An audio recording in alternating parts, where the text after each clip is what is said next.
Alaikum everyone. Today I will repair the Assalam battery charger because the fault is this is 220 volt enter in the charger.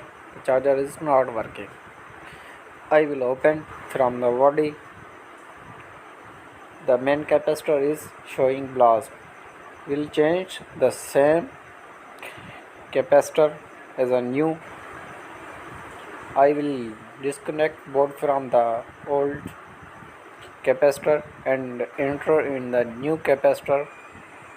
Yes, I will change capacitor the charger.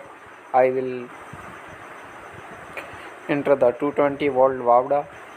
Yes, charger is okay. This charger is fault is capacitor, main capacitor. I will connect 12 volt battery and enter 220 volt. Yes, charger is working. This is fault is our main capacitor.